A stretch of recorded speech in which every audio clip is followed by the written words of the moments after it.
Der neu vereidigte Präsident des Irans Ibrahim Raisi sagte, dass der Führer der Revolution Khomeini Atomwaffen als Haram betrachtet. Dementsprechend wären Atomwaffen keine Option für die iranische Verteidigungsstrategie. Sanktionen werden den Iran nicht von seinen Rechten abbringen, so Raisi.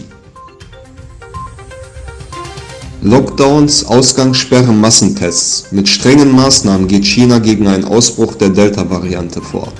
Die Einwanderungsbehörde in Peking gab außerdem bekannt, dass Auslandsreisen minimiert werden.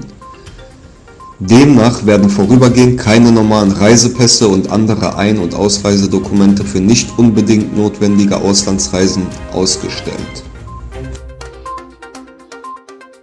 In Akmola in Kasachstan kam es zu schweren Stürmen. Strommeste und Bäume fielen um, Dächer flogen weg. In der Region wurde der Ausnahmezustand verhängt, verletzt wurde jedoch niemand. Der amerikanische Senat hat den Antrag des Republikaners Ron Johnson abgelehnt. Johnson klagte gegen die Stilllegung der Grenzmauer zur mexikanischen Grenze. Zuvor hat das Pentagon unter Joe Biden die Finanzierung des Projekts eingestellt.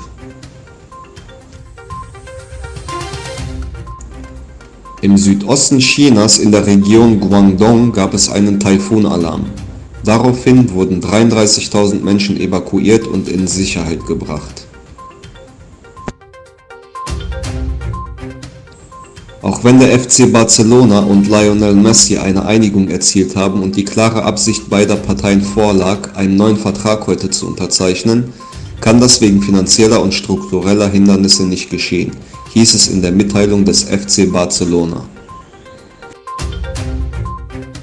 Der Großbrand nahe Olympia auf der Halbinsel Peloponnes ist in der Nacht eingedämmt worden, kurz bevor die Flammen die antike Stätte in Griechenland erreichen konnten.